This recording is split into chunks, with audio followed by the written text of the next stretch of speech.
चला 31 मे रोजी होणारा जो आपला राज्यसेवा पूर्व परीक्षेचा पेपर आहे तो पेपर सोडवताना आपण काय काळजी घेतली पाहिजे या संबंधी आपण चर्चा करणार आहोत। युपीएससीचा जो 24 मेचा पेपर झालेला आहे तो पेपर झाल्यानंतर विद्यार्थ्यांच्या मनामध्ये जे आहे भीती आहे किंवा ज्या विद्यार्थ्यांनी युपीएससीचा पेपर दिलेला पण नाहीये त्या विद्यार्थ्यांना पण ही भीती आहे की राज्यसेवेने असा पेपर काढला तर। सो एक गोष्ट लक्षात ठेवा की युपीएससी एमपीएससी या दोन वेगवेगळ्या बॉडीज आहेत बघा, प्रत्येकाची आपली एक ठरलेली गणित आहे। पण पूर्व परीक्षेमध्ये असं होऊ शकतं की तुम्हाला एखादा अनपेक्षित प्रश्न किंवा अनपेक्षित पॅटर्न तिथं जे आहे ते दिसू शकतो। मग याच्याकरता काही गोष्टी ज्या आहेत त्या फार क्लिअर असणं गरजेचं असतं। जेव्हा पेपर अशा पद्धतीने येतो तेव्हा ती रिलेटिव्ह कॉम्पिटिशन आहे, म्हणजे जो पेपर तुमच्यासाठी टफ आहे तो इतरांसाठी सुद्धा टफ आहे। असं नाही की ते फक्त तुमच्यासाठी आहे बाकीच्यांना एकदम स्मूथ रोड दिलेला आहे आणि तुम्ही खाचा खडक्यांमध्ये पडलेला आहे। सो ही गोष्ट एकदम क्लिअर पाहिजे।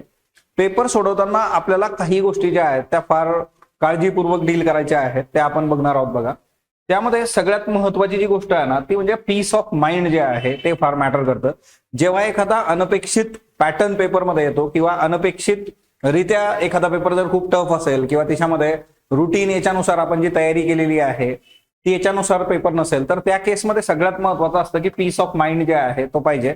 तुम्ही कूल राहून तो पेपर जर सोडवला, म्हणजे आता बरेचसे विद्यार्थी असे आहेत की ज्यांनी युपीएससीचा पेपर की मी रूमवर आल्यानंतर बघितला आणि सर या पेपर मधले कदाचित हे प्रश्न मी खूप चांगल्या पद्धतीने सोडवू शकलो असतो जर मी पॅनिक झालो नसतो तर। सो सगळ्यात महत्वाची गोष्ट आहे की तुम्ही पॅनिक होता कामा नये।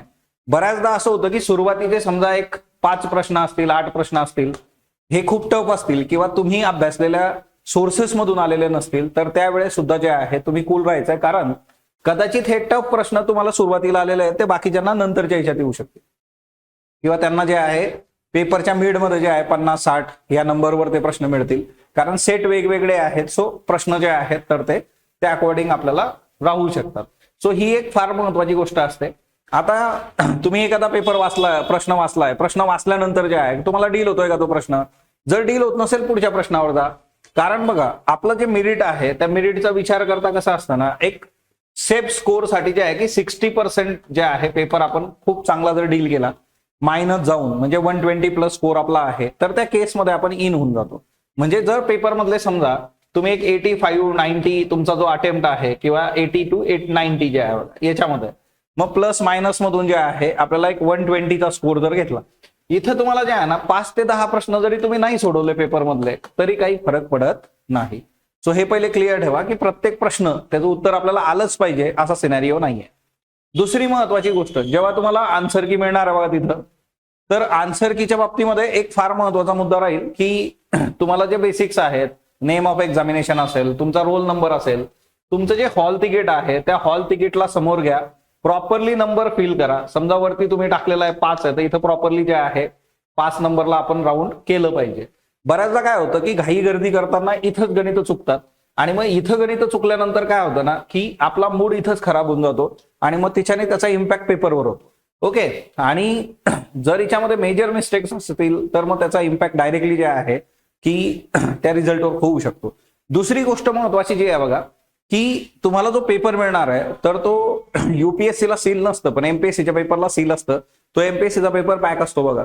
सो घाई करायची नाही। पेपर जरी तुम्हाला आधी दिलेला आहे त्यांनी तर आधी तुम्ही शांतचित्ताने तुमची आन्सर शीट आणि बाकीच्या गोष्टी प्रॉपरली डील करून घ्या। पेपरचं सील फोडू नका किंवा बऱ्याच लोकांना सवय असते बघा, ते खालचं पेज बघतो, मान वाकडी करतो आणि याच्यामध्ये तिथला जो एक्झामिनर आहे तो एक्झामिनर कशा पद्धतीचा आहे, त्याचं नेचर कसं आहे आपल्याला माहित नाही। तो तुमच्यावर ओरडला, चिडला, सगळा क्लासरूम तुमच्याकडे बघणार आहे आणि सगळा तुमचा तिथंही मूड खराब होणार आहे। म्हणून असले प्रकार करायचे नाही। असले 1-2-5 मिनिटांनी विशेष फरक नाही पडणार आहे।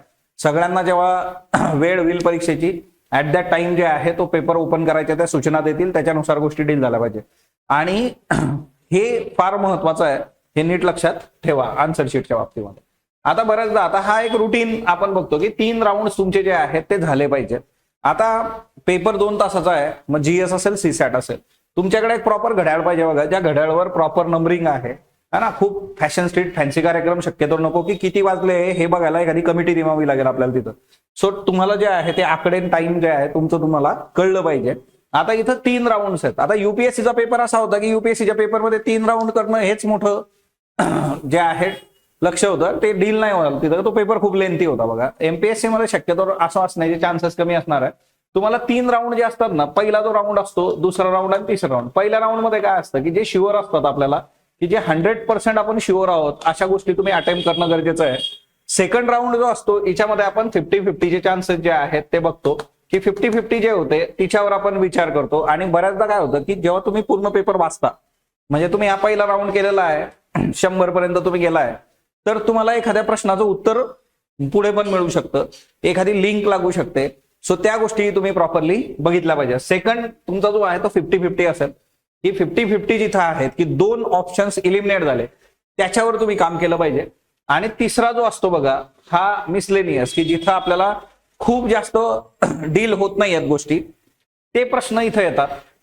फक्त मुद्दा काय आहे की तुमचा जर अटेम्प्ट समाधानकारक असेल, तर तो अटेम्प्ट समाधानकारक असला तर मग तुम्हाला इथं खूप जास्त अटेम्प्ट करायची गरज शक्यतोवर पडत नाही. मग आता आपला अटेम्प्ट किती असला पाहिजे, तर अटेम्प्ट जो आहे जीएस साठी एक 85+-5 एवढा आपला अटेम्प्ट असणं अपेक्षित आहे बघा. कारण युपीएससी मध्ये तुम्हाला 3:1 होतं निगेटिव्ह, इथं 4:1 आहे. सो हा एक मुद्दा लक्षात ठेवा. थोडी रिस्क इथं जास्त घेता येऊ शकते. सो इथं 85+-5 जे आहे. सीसॅट साठी काय होतं ना, की सीसॅटला एवढा कन्सर्न नाहीये. आतापर्यंत जे पेपर त्यांनी सेट केलेले आहेत, कॉम्प्रिहेन्शनवरच तुम्ही चांगल्या पद्धतीने काम केलं तर तुम्ही तिथंच क्वालिफाय होऊन जाता. पण याचा अर्थ सीसॅटला कॅज्युअली यायचं असं पण नाहीये. सीसॅट पण आपल्याला प्रॉपर करायचा आहे. 50+ तुमचा जर अटेम्प्ट असेल तर तिथून गोष्टी ज्या आहेत त्या एकदम सोप्या राहतात. म्हणजे असं नको व्हायला की आपण इथं कॅज्युअल अप्रोचनी गोष्टी डील केल्या, इकडं आपण चांगले मार्क्स घेतले आणि इकडे गडबडलो. म्हणजे अजून तरी राज्यसेवेचा जो सीसॅटचा पेपर गेल्या वर्षांमध्ये आपण बघितलाय, पात्रता जेव्हापासून आली, तर तो खूप काही टफ नाहीये.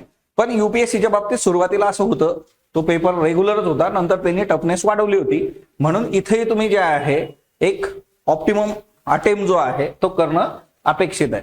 सो त्यामुळे जे आहे ना, की जर तुमचा अटेम्प्ट खूप प्रॉपर या 2 राऊंड मध्ये झालेला आहे, तर मग जबरदस्ती इथं गोल मारण्याची गरज नाहीये. किंवा कधी कधी असं होतं की तुम्हाला शुअर मधून तुम्ही खूप चांगला अटेम्प्ट केलेला आहे, म्हणजे एखादा कॅन्डिडेट आहे की त्यांनी 75 अटेम्प्ट त्याचा आहे, पण he is quite sure about की हा एवढ्या याच्यावर माझं काम होतंय, मला खूप जास्त निगेटिव्ह मध्ये जायचं नाही.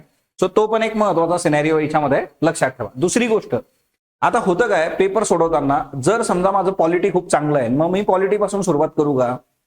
करू शकता तुम्ही. पण युपीएससीचा जो पॉलिटीचा आस्पेक्ट होता बघा आताच्या 2026च्या पेपरमध्ये, त्याच्यात पॉलिटी सोडून सगळं होतं.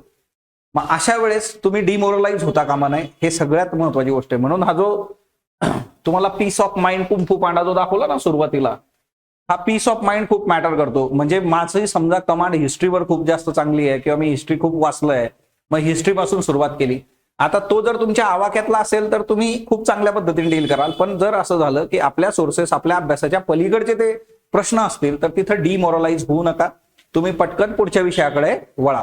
कारण काय होतं ना, टाइम मॅनेजमेंट हा पण एक महत्वाचा कन्सर्न असतो. किंवा मग तिथं आपल्या बॅक ऑफ माइंड 4 विचार येतात की अरे मी एवढं याच्यासाठी एफर्ट घेतले होते आणि हे आलं नाही, किंवा आमचे सर तर म्हटले होते की इथूनच पेपर क्लिअर होऊन जातो, ते होतच नाहीये. ओके, सो मास्टरला जे आहे नंतर फीडबॅक देऊ आपण पेपर नंतर. पण एक गोष्ट लक्षात ठेवा की तुम्हाला जर एखादा सब्जेक्ट डील होत नसेल, समजा पॉलिटी जे आहे ते आवाक्याबाहेर चाललं, पटकन तुम्ही पुढच्या याला जाणं गरजेचं आहे. कारण जरी तुम्हाला असं वाटलं माझं इकॉनॉमिक्स तेवढं चांगलं नाही, पण इकॉनॉमिक्सचे प्रश्न सोपे असू शकतात. सो त्या केसमध्ये अशा गोष्टींमध्ये वेळ घालवता कामा नाही. सो ही गोष्ट एक महत्वाची आहे. आणि बऱ्याच लोकांना अशी पण सवय असते, आजूबाजूला जरा नजर टाकत राहतात. मग त्यांना जर वाटलं की माझ्या शेजारच्यानी खूप जास्त गोल केले, माझे जरी कमी झाले, मग अजून जरा 5 गोल मी करून टाकतो. तर असले प्रकार करू नका. आपल्याला निगेटिव्ह मध्ये खूप जास्त जायचं नाही. आणि वेळेचं भान आपल्याला असलं पाहिजे. इथं पण जे आहे बघा, आन्सर ज्या वेळेस तुम्ही भरताय ना, तर हे पण मी युपीएससी साठी पण क्लिअर केलं होतं त्या दिवशी. आन्सर शीट जेव्हा आपण भरतो ना, तर तेव्हा एक फार महत्वाचा मुद्दा येतो की तुम्हाला समजा 5 किंवा 10 प्रश्न तुम्ही सोडवले, त्याच्यानंतर तुम्ही आन्सर्स फिल करा. सगळेचे सगळे शेवटच्या 5-10 मिनिटांमध्ये 100 गोल मारायचे ठेवू नका. कारण जर तुमचं टाइम मॅनेजमेंट गडबडलं तर त्या केसमध्ये तुमची डायरेक्टली परीक्षा हातातून जाऊ शकते. ओके, आणि सगळे गोल करताना पण जर गडबड झाली, खालीवर झालं, तर तिच्यात लाईनची लाईन चुकते. त्याच्यामुळे जे आहे प्रॉपरली बघायचं. 73 आहे, तुम्ही 73ला जे आहे बघून मग इकडे जे आहे 3 गोल करायचा, गोल करा तिथं. म्हणजे ह्या गोष्टी फार मॅटर करतात बघा, की तुम्ही तो नंबर पण नीट बघितला पाहिजे आणि गोल. कारण बऱ्याच विद्यार्थ्यांचं काय होतं दरवर्षी, की सर 2 गोल चुकले. 2 गोल चुकल्याची किंमत फार मोठी आहे. 2 प्रश्न चुकले म्हणजे 4 मार्क ते गेले, प्लस ते चुकलेले त्याचं 0.5 गेलं, म्हणजे किती झाले, 5 मार्क असेच गेले आपले. इथं पॉइंट वर खेळ आहे सगळा. त्यामुळे ही एक गोष्ट फार प्रॉपरली लक्षात ठेवायची. सगळेचे सगळे गोल शेवटी करू नका. टप्प्याटप्प्याने जे आहे 10, 15, 20 त्याच्यानुसार तुम्ही गोल करत जा, म्हणजे आपल्यावरती प्रेशर राहत नाही. सो ह्या गोष्टी तुम्हाला लक्षात ठेवायच्या आहेत. आणि बऱ्याचदा जे आहे काही अनपेक्षित गोष्टी घडतात परीक्षेच्या बाबतीत. स्पर्धा परीक्षेचं बेसिकच ते आहे बघा. कुठलाही पॅटर्न कायमस्वरूपी घेऊन ते चालत नाहीत. जसा आपण त्यांचा अभ्यास करतो तसं ते आपला करत असतात. सो त्यामुळे ह्या गोष्टींचा विचार ठेवून तुमचा 31 मेचा पेपर खूप चांगल्या पद्धतीने तुम्हाला सोडवायचा आहे. तुम्हाला टीम स्पॉटलाइट तर्फे आणि स्पॉटलाइट अकॅडमी तर्फे खूप खूप शुभेच्छा. सर्वांनी जे आहे पॉझिटिव्ह ऍटिट्यूडनी गोष्टी डील करा. जर तुम्ही युपीएससीचा पेपर 24 ला दिलेला असेल तर तो निगेटिव्ह आस्पेक्ट इथं येता कामा नये, त्याचा इम्पॅक्ट इथं होता कामा नये. उलट तुम्ही पॉझिटिव्ह एनर्जीने जाणं गरजेचं आहे की नाही, जर तिकडे काही प्लस मायनस झालं तर मला ही मेन्स द्यायची आहे, कारण ही मेन्स माझीच युपीएससीची मेन्स आहे, कारण सिलेबस सेम. सो भेटूयात 31 मे नंतर. आणि याच्याबरोबरच तुम्हाला एक दुसरा पण व्हिडिओ येणार आहे की परीक्षेला जाताना कुठली काळजी घ्यायची आहे. हा पेपर सॉल्व्हिंग संबंधीचा एक सेपरेट तुम्हाला दिलेला आहे बघा. So best of luck. Thank you.